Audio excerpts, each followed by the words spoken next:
사무엘하 22장 29절부터 46절까지 제가 말씀을 읽고 말씀을 나눕니다. 여호와여, 주는 나의 등불이시니 여호와께서 나의 어둠을 밝히시리이다. 내가 주를 의뢰하고 적진으로 달리며 내 하나님을 의지하고 성벽을 뛰어넘나이다. 하나님의 도는 완전하고 여호와의 말씀은 진실하니 그는 자기에게 피하는 모든 자에게 방패시로다. 여호와 외에 누가 하나님이며 우리 하나님 외에 누가 반석이냐? 하나님은 나의 견고한 요새시며 나를 안전한 곳으로 인도하시며 나의 발로 암사슴 발 같게 하시며 나를 나의 높은 곳에 세우시며 내 손을 가르쳐 싸우게 하시니 내 팔이 곧 활을 당기도다. 주께서 또 주의 구원의 방패를 내게 주시며 주의 온유함이 나를 크게 하셨나이다. 내 걸음을 넓게 하셨고 내 발이 미끄러지지 아니하게 하셨나이다. 내가 내 원수를 뒤쫓아 멀하여 싸우며 그들을 무찌르기 전에는 돌이키지 아니하였나이다. 내가 그들을 무찔러 전멸시켰더니 그들이 내 발 아래에 엎드러지고 능히 일어나지 못하였나이다. 이는 주께서 내게 전쟁하게 하려고 능력으로 내게 띠띠우사 일어나 나를 치는 자를 내게 굴복하게 하셨사오며 주께서 또 내 원수들이 등을 내게로 향하게 하시고 내게 나를 미워하는 자를 끊어버리게 하셨음이니이다. 그들이 도움을 구해도 구원할 자가 없었고 여호와께 부르짖어도 대답하지 아니하셨나이다. 내가 그들을 땅에 티끌같이 부스러뜨리고 거리에 진흙같이 밟아 헤쳤나이다. 주께서 또 나를 백성의 다툼에서 건지시고 나를 보존하사 모든 민족의 으뜸으로 삼으셨으니 내가 알지 못하는 백성이 나를 섬기리이다. 이방인들이 내게 굴복하며 그들이 내 소문을 귀로 듣고 곧 내게 순복하리로다. 이방인들이 쇠약하여 그들의 견고한 곳에서 떨며 나오리로다. 아멘. 우리가 읽은 이 부분, 어제는 앞부분을 저희가 함께 보았고 오늘은 뒷부분을 우리가 함께 봅니다. 이 시편의 내용은 시편 18편의 내용과 거의 비슷합니다. 약간의 단어의 몇 개의 차이나 표현의 차이가 있을 뿐이지 시편 18편의 내용은 그대로 이것이 먼저인지 시편 18편이 먼저인지 우리는 그것을 알 수가 없습니다. 그러나 거의 동일합니다. 오늘 우리가 읽은 이 부분은 특별히 다윗이 전쟁을 어떻게 행하였으며 그리고 그 전쟁 중에 하나님이 자기를 어떻게 훈련하셨는가에 대한 이야기를 고백합니다. 다윗은 전쟁의 사람입니다. 어렸을 때부터 곰과 늑대와 사자와 싸우던 사람입니다. 그러다가 소년 때 발탁이 되어서 사울에 의해서 싸우는 자로, 군사로 블레셋 사람, 주변의 이웃 이방 민족들하고 싸우기 시작을 했습니다. 그가 가는 곳마다 이겼다고 되어 있습니다. 어떻게 해서 그가 가는 곳마다 이겼을까? 그가 명석했을까? 용맹했을까? 전략이 뛰어난 엄청난 IQ가 높은 사람이었을까? 그의 군대가 용맹했을까? 다 아닙니다. 성경은 딱 한마디로 하나님께서 함께 하셨기 때문이라고 그 원인을 명확하게 밝혀주고 있습니다. 어제도 우리가 읽은 내용 보면 하나님께서 그 깊은 어둠과 깊은 환난 가운데서 다윗이 부르짖을 때에 하나님이 도우셨다라고 구원하셨다라고 되어 있습니다. 쉽게 이긴 거 아닙니다. 다윗이라고 아무 문제 없이 모든 것들을 쉽게 파악하고 저거 저렇게 하면 되겠다 그렇게 한 거 아닙니다.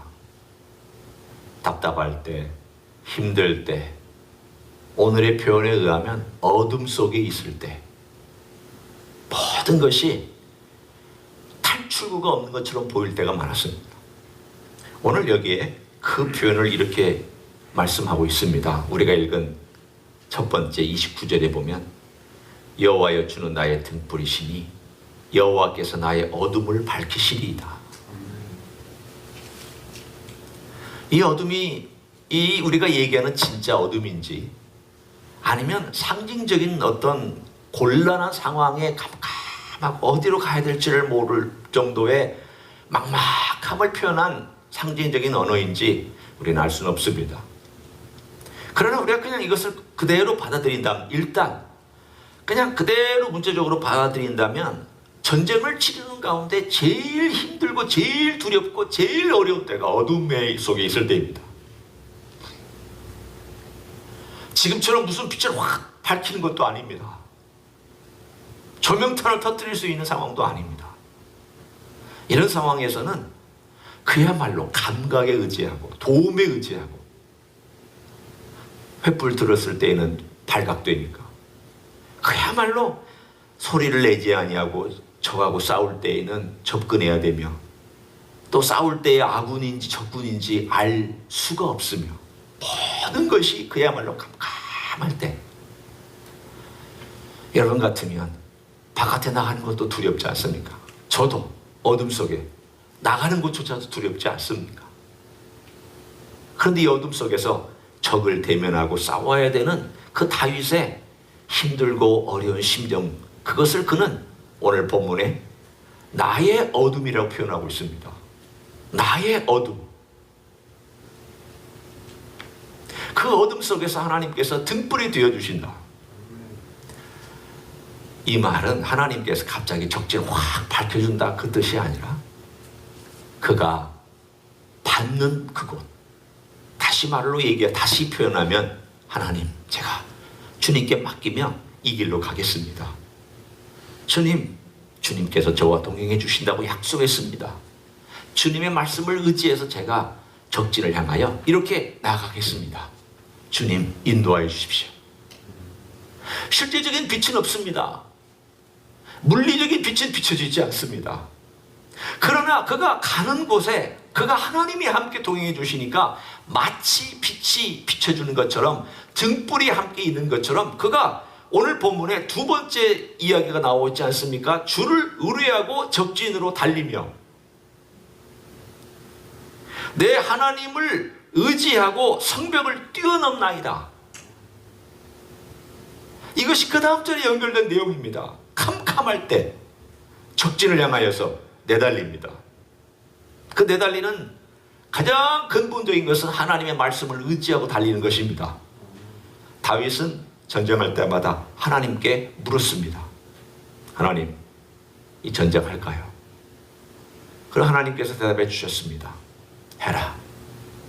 그러면 그 하라는 하나님의 말씀을 듣고 하나님의 말씀을 의지해서 그는 목숨을 걸고 전쟁을 치릅니다. 하나님께서 어떤 때는 어떻게 전쟁하라고까지도 알려주실 때가 있지만, 대부분의 경우는 하나님께서 어떻게 전쟁하라고 가르쳐주지 않습니다. 순간순간 다윗이 판단하며 그 어려운 상황을 뚫고 나가야 됩니다. 그때마다 그가 신뢰하는 하나님의 말씀이 있습니다. 내가 너와 함께 할 것이다. 네, 가라. 그래서 다윗은 이 말씀을 붙들고, 여러 말씀도 있겠지만은 아마도 그 말씀을 붙들고 오늘 본문에 있는 것처럼 성벽을 뛰어넘고 담을 뛰어넘고 적진에 침투하고, 그러면서 싸움을 그 어둠 캄캄한 가운데서 해나갈 때마다 하나님께서 인도하셨구나. 어떻게 하나님께서 인도하시는데 절묘하게 적군의 제일 약한 쪽으로 이렇게 나를 인도하셨을까? 하나님이 나를 등불로 인도하신 것이다. 나는 이 눈으로는 직접 못 봤지만 하나님, 이리 와, 이리 가라, 나와 따라와라. 모르는 가운데 보이지 않는 손으로 다윗을 인도해 가시는 그 절묘하신 하나님의 손길에 대하여 그는 오늘 본문에 내가 하나님을 의지하여 성벽을 뛰어넘나이다. 내가 내 주를 의뢰하고 적진으로 달려 들어갑니다. 우리의 삶은 이것이 현실입니다. 하나님께서 우리에게 일일이 어떻게 하라고 알려주지 않을 때가 더 많습니다. 사람을 만날 때 이렇게 이런 말 해라 알려주지 않습니다. 어려운 상황에 처해 있을 때 내가 너 이렇게 도울 테니 너 이렇게 해라. 하나님께서 일일이 방법 알려주실 때가 더 많습니다. 위험에 닥치고 환난에 처합니다. 어떨 때는 공고한 것이 나를 덮칩니다. 그것이 영적인 것이든 물리적인 것이든 또는 물질적인 것이든 관계적인 것이든 어떤 것이든지 간에 내 앞에 나를 둘러싸고 있는 이런 전쟁과 같은 상황, 어둠 속에서 있는 것 같은 상황 속에서 우리가 할 수 있는 것이 무엇일까? 오늘 이것이 우리 현실입니다. 똑같은 현실입니다. 어떻게 해야 할까요? 주께서 나와 함께 하신다는 것을 신뢰하고, 주님, 제가 지금 이 상황 속에서 주님 저와 함께 하신다는 신뢰하고 제가 이 어려운 상황으로 들어가겠습니다. 주님 저와 동행해 주십시오. 제가 가는 이 길에 제가 선택하는 것이 어떨 때에는 어리석은 것이 있을 수도 있사오나, 하나님 제가 가는 길에 주님이 동행하셔서 어리석은 것이면 어리석은 대로, 지혜로운 것이면 지혜로운 대로 배워가며 하나님의 일을 해나갈 수 있게 도와주십시오. 바뀌는 자세가 필요합니다. 우리가 100% 언제나 성공하는 건 아니지 않습니까? 실패도 하지 않습니까? 넘어지지도 하지 않습니까? 우리가 언제나 항상 기도했더니 100% 성공했다, 그런 인생은 없습니다. 실패도 하고 우리 약점 때문에 넘어지기도 합니다. 또 어리석은 판단을 해서 가기도 합니다. 그러나 그 모든 것들을 허용하셨을 때에는 하나님의 소중한 목적이 있습니다. 그것이 바로 그 다음에 나와 있는 내용들입니다. 한번 보십시오. 다윗이 어떻게 그 다음에 이야기를 하고 있는지. 다윗이 얼마나 하나님의 절묘한 인도하심에 감탄했던지, 이게 시적인 표현이지만 너무 아름다운 표현입니다. 32절을 먼저 봅니다. 여호와 외에 누가 하나님이며 우리 하나님 외에 누가 반석이냐. 어제는 제가 이 구절을 읽는데 이 구절이 참 마음에 와 닿았습니다. 우리 하나님 외에 누가 반석이냐. 우리 야훼 외에 누가 우리 하나님이며 우리 하나님 외에 누가 우리의 반석이 될 것이냐라고 하는 이 표현이, 그래, 누가 우리 하나님이시며 누가 우리에게 반석이 될 수 있겠느냐. 세상에 무엇이 그렇게 내게 와서 반석이 될 수 있겠느냐. 튼튼하고 변하지 아니하고 영원하고, 내가 그 안에 있으면, 그 위에 있으면, 그 아래에 있으면 항상 보호받을 수 있는 그러한 영원한 반석 되시는 예수 그리스도가 나와 함께 있다라고 하는 이 사실이, 뭐가 더 내가 의지할 것을 찾아야 될까? 오늘 이 한 절이면 다 족하지 않을까? 이 하나님께서 다윗을 그런데 전쟁 중에 가르치십니다. 보십시오. 여기에 보면은 33절, 34절부터 이렇게 나와 있죠. 34절을 가서 보면, 나의 발로 암사슴 발같게 하시며 나를 나의 높은 곳에 세우시며, 발이 나오죠. 35절, 내 손을 가르쳐 싸우게 하시니 내 발이 놋화를 당기도다. 팔이 나오고 손이 나오죠. 36절, 주께서 또 주의 구원의 방패를 내게 주시며 주의 온유함이, 여기서 온유함이라는 것은 주님께서 기꺼이 낮은 자리까지 내려오셔서 나와 함께 하신다는 그런 뜻입니다. 주님이 나를 함께 하셔서 나의 도움이 되셔서 나를 크게 하셨다. 36절에 보면은 구원의 방패를 내게 주셨다라고 되어 있습니다. 37절에 걸음을 넓게 하셨고 내 발을 미끄러지지 아니하게 하셨다. 발이 나오고 걸음걸이가 나옵니다. 그리고 뛰어가는 38절이 나옵니다. 내가 내 원수를 뒤쫓아 뛰어가며 또 돌이키지 아니하는 그 모든 모습들을 얘기합니다. 그리고 얘기하기를 하나님께서 나를 그렇게 트레인 하셨다고, 영어의 표현에 의하면 트레인 하셨다라고 되어 있습니다. 하나님께서 나를 그렇게 트레인하셨다, 훈련하셨다.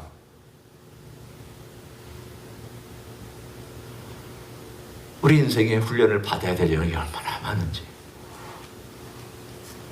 이 말씀을 생각하는데, 저희 집에 조그만 강아지가 하나 왔습니다. 강아지가 깽깽거리는 소리가 나는데 갑자기 이 말씀하고 그 조그마한 강아지하고 이 아이가 이렇게 연결이 됐습니다. 이 아이가 한 3개월째 4개월 그 사이에 있는 강아지입니다.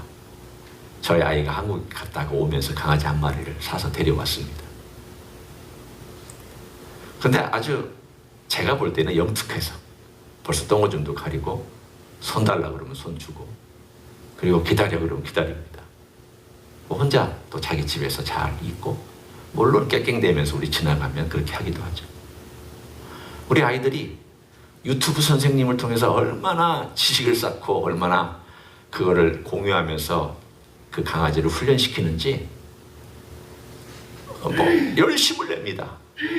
그러면서 하는 말이 훌륭한 강아지를 만들어야 되기 때문에 그렇다는 거예요. 훌륭한 강아지를 만들어야 된다는 거예요. 강아지가 훌륭하면 얼마나 훌륭하겠습니까? 그러나 훌륭한 강아지가 중요합니다. 왜냐하면 혼자 있을 때 잘 있고, 또 주인 말 잘 듣고, 또 손님 오면 잘 접대도 하고, 또 필요한 강아지로서의 어떤 그 역할도 하고, 일종의 식구처럼 같이 지내면서 강아지는 참 강아지답게 훈련을 해야, 그래야 모두가 다 불편하지 않고 우리의 가족의 식구들도 손님 올 때도 좋잖아. 갑자기 그 생각이 딱 떠올랐습니다. 물론 하나님과 우리의 관계가 사람과 주인과 강아지와의 관계는 아니죠. 그러나 원래는 참 비슷하다는 생각을 했습니다. 하나님께서 우리를 훌륭한 하나님의 백성으로 만들기를 원하십니다. 하나님이 원하는 성숙한 사람으로 만들기를 원하십니다. 하나님은 우리와 대화하고 싶어 하시지 항상 어린아이처럼 주기만 하는 그런 관계를 원하시는 하나님 아니십니다. 하나님은 늘 아담과 아덴 동산을 가졌던 그 교제를 그리워하시는 분이며, 아브라함과 함께 가졌던 그 교제를 그리워하시는 분입니다. 다윗과 함께 가졌던 그 교제를 그리워하시는 분이며, 하나님은 우리와 대화하고 교제하는 것을 정말 기뻐하시고 즐거워하시는 분입니다. 예수님이 이 땅에 오셔서 우리에게 같이 내려오신 것은 우리의 죄를 구원하시기 위해서 오신 것 분명히 맞습니다. 그러나 그것과 더불어 우리하고 대화하기 위해서, 우리 편에서 우리의 수준으로 대화하고 하나님이 어떤 하나님이신지, 하나님이 원하시는 게 뭔지, 그리고 우리를 어떻게 하나님과 함께 대화할 수 있는 인생으로 만들어 주실지, 하나님을 대면할 수 있는 인생으로 만들어 주실지, 이게 주님께서 이 땅에 오셔서 우리 죄를 위하여 죽으시고 우리의 죄의 대가를 지불하시고, 그리고 우리를 끌고 아버지에게로, 내를 통하여서 아버지에게로 가라. 주님이 문이 되시고, 주님께서 길이 되시고, 주님께서 생명이 되시고, 주님께서 진리가 되셔서 아버지께로 우리를 인도해 주셨잖아요. 뭐 하시라고? 우리를 뭐 하라고? 아버지를 보라고, 대면하라고, 만나라고, 대화하라고, 교제하라고. 우리를 그렇게 주님께서 행하셨잖아요. 다윗은 전쟁에서 배웁니다. 물론 조용히 하나님께 제사를 드리며 아침 제사나 저녁 제사에서도 배웁니다. 그러나 다윗은 전쟁터에서 매일매일 삶 가운데서 군인이니까 그가 칼을 들고 있을 때, 활을 들고 있을 때, 방패를 들고 있을 때, 단순히 머릿속에서만 가지고 있는 하나님이 아니라 그의 삶의 모든 영역 속에서 훈련받으면서 하나님 도와주십시오, 하나님 역사해 주십시오, 함께 하신다고 했으니 이 전쟁터에서 저로 하여금 이겨나가게 해주십시오. 어둡습니다. 진리가 무시되는 세상입니다. 많은 사람들이 하나님을 무시합니다. 많은 사람들이 예수 그리스도의 진리를 방해하고 있습니다. 제가 어떻게 걸어가야 됩니까? 어떻게 싸워야 됩니까? 우리의 삶은 매일매일 삶 가운데서 현실이 날마다 진행되고 있는 상황입니다. 이런 현실입니다. 어떻게 우리가 싸워가야 할까요? 오늘 주님께서 우리를 훈련시키는 말씀으로 훈련시키고, 현실 속에서 싸워가면서 훈련시키고, 여러 가지의 상황 속에서 훈련시킬 때에 딱 한 가지가 다윗에게 있어서는 명확한 것이었습니다. 훈련 받는 것도, 또 길을 걸어가는 것도, 다스리는 것도, 모든 면에서 늘 그의 머리와 마음을 지배하고 있었던 것은 한 가지. 내가 너와 함께 한다. 내가 너와 함께 한다. 내가 너를 도울 것이다. 내가 너로 하여금 싸우게 하면서 보이지 않는 가운데 내가 너를 지켜주고, 너의 손을 붙잡아주고, 너의 발을 붙잡아주고, 너의 방패를 붙잡아주고, 너의 가는 길을 인도하고, 너의 발을 세워주고, 내가 함께 할 것이다. 그러나 너는 가야 된다. 걸어야 된다. 방패 들어야 된다. 싸워야 된다. 내가 그 현장에서 너를 도울 것이다. 우리는 기도하지만 현장에서도 하나님의 도움을 경험해야 되지 않겠습니까? 기도할 때만 도움받는 것이 아니라 치열하게 싸워가는 그 삶 속에서 하나님의 도움을 받고, 치열하게 전투가 일어나는 그 현장에서 하나님의 은혜를 경험하고, 하나님의 역사를 경험하고, 주께서 나를 도왔다고 다윗이 시편에서 고백한 것처럼 우리도 우리의 시편 속에서 이런 고백이 나오기를 우리 주 예수 그리스도의 이름으로 간절히 축원합니다. 기도하겠습니다. 하나님 아버지, 우리로 하여금 현장에서 싸워나가게 하십니다. 때로는 우리는 실패합니다. 때로는 우리의 힘이 무기력해져서, 또는 우리의 앞이 캄캄하고 절벽 같아서 어떻게 해야 될지 막막할 때가 있습니다. 그러나 주님, 그 상황 속에서도 주님 함께 해주시고, 우리로 하여금 배우게 해주시고, 훈련받게 해주시고, 주님 의지하게 만들어주시니 감사합니다. 우리의 의지할 대상은 주님밖에 없습니다. 우리 예수님 외에 누가 하나님이며, 우리 하나님이신 예수님 외에 누가 우리의 반석이냐고 우리 입술로 고백하기를 원합니다. 우리의 기도 가운데 고백되어지기를 원합니다. 그 처절한 삶의 환경 속에서 고백되어지기를 원합니다.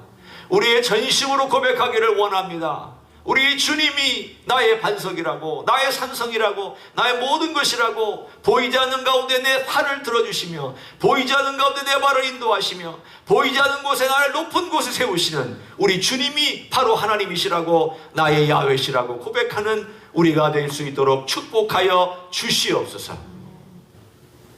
이제는 우리 구주 예수 그리스도의 은혜와 하나님 아버지의 극진하신 사랑과 성령 하나님 교통하심의 역사가 오늘도 우리를 보이지 않는 가운데 훈련시키시며 동행하시며 인도하시며 세워주시며 가르치시며 역사하시며 하나님의 사람으로 계속 만들어 가시며 우리 주님의 놀라우신 은혜에 다시 한번 감사하여 주님께 나아가기를 또 헌신하기를 원하는 가정에서 예배드리는 종들 위에와 이 자리에 참여한 종들 위에와 저임지 히스교회 위에와 이민교회들과 한국교회들과 선교사님들 위해 이제로부터 영원히 함께 하실지어다.